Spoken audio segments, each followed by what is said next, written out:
la team, j'espère que vous allez bien et que vous êtes en forme pour cette dernière vidéo du module 2.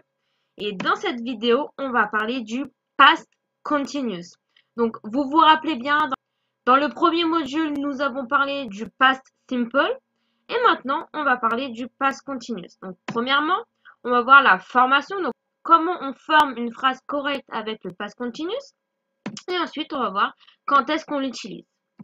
Alors, premièrement, la formation.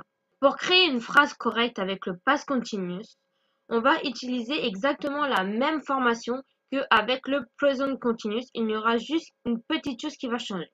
Alors, donc, on prend toujours un sujet.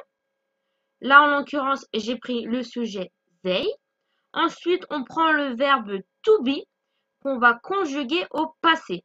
Donc, they were. Donc là, j'ai conjugué mon verbe to be en fonction de mon sujet they. Et ensuite, on prend notre verbe et on rajoute ing.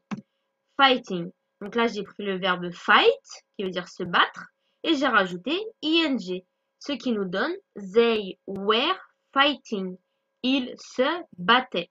La formation d'une phrase avec le past continuous, c'est exactement la même qu'avec le present continuous, à la seule exception que le verbe to be, on va le conjuguer au passé.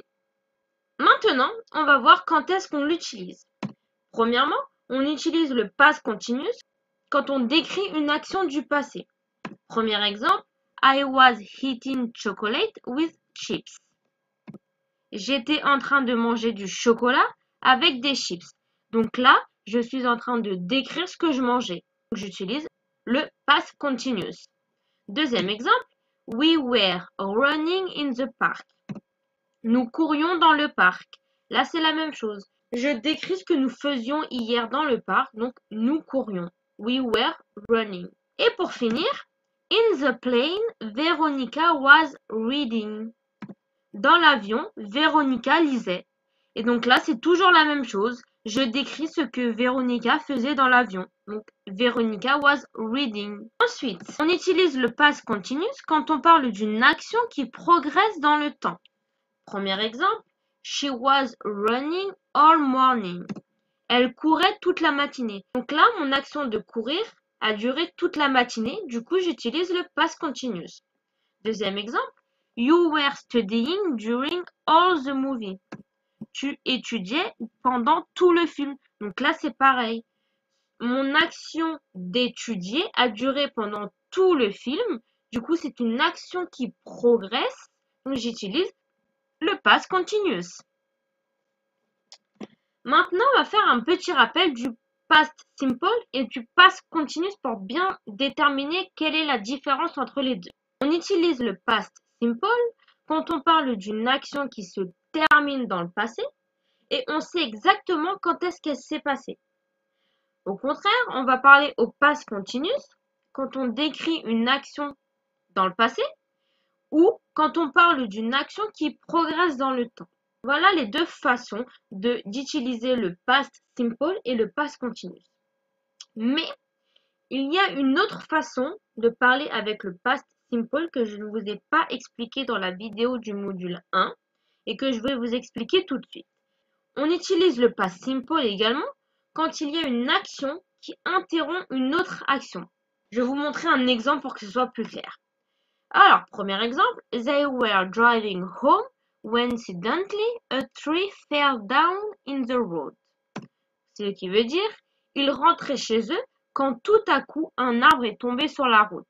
Là, au début de la phrase, on a utilisé le past continuous, donc they were driving home. Donc là, j'ai utilisé le past continuous parce que c'est une action qui progresse dans le temps. Et ensuite, donc à la fin de la phrase, j'ai utilisé le past simple, donc when suddenly a tree fell down in the road. Donc là, j'ai utilisé le past simple parce que mon action interrompt ma première action. Donc, je vous ai fait un petit schéma pour que ce soit un petit peu plus clair. Alors là, donc, je vous ai fait un schéma avec past, donc le passé, now, donc l'instant présent, et le futur. Donc ma première action, they were driving home. Donc ma première action, je l'ai mis au past continuous parce que c'est une action qui progresse dans le temps. Donc they were driving home, qui commence dans le passé, qui continue maintenant et qui va continuer dans le futur. Et ensuite, when a tree fell down. Donc là, on a bien la deuxième action qui interrompt la première action. Quand mon arbre tombe sur la route, ça interrompt ma première action parce que du coup, je vais devoir m'arrêter. Donc j'utilise tout simplement le past simple. Je vais vous montrer un deuxième exemple pour que ce soit un petit peu plus clair. Donc deuxième exemple, he was holding a beautiful vase when he dropped it. Il tenait un beau vase quand il l'a laissé tomber. Donc là c'est pareil. Ma première action, je l'ai mis au past continuous. He was holding a beautiful vase. Donc là, c'est une action qui dure, qui progresse dans le temps. Et la deuxième action, donc, je l'ai mis au past simple when he dropped it. Donc, je vous ai fait pareil, un petit schéma pour que ce soit un petit peu plus clair. Donc, on a toujours le passé, l'instant présent et le futur. Ma première action, he was holding a beautiful vase. Donc, il tenait un beau vase. Et ma deuxième action, he dropped it. Donc, ma deuxième action, du coup, qui va interrompre ma première action. Parce que du coup, il a fait tomber le vase. Du coup, il ne le tenait plus dans les mains. Donc, la deuxième action a interrompu la première action. Et voilà, du coup, c'était la dernière façon d'utiliser le past simple. Je ne vous en ai pas parlé dans la première vidéo parce que comme je vous n'avais pas encore expliqué comment utiliser le past continuous, je ne voulais pas trop vous embrouiller les esprits. Parce qu'en général, quand on utilise donc cette forme du passé, donc quand une action interrompt une deuxième action, c'est toujours que la première action est au past continuous et la deuxième action est au past simple. Et voilà, du coup, c'est tout pour cette petite vidéo sur le past continuous. Je vous laisse faire les exercices.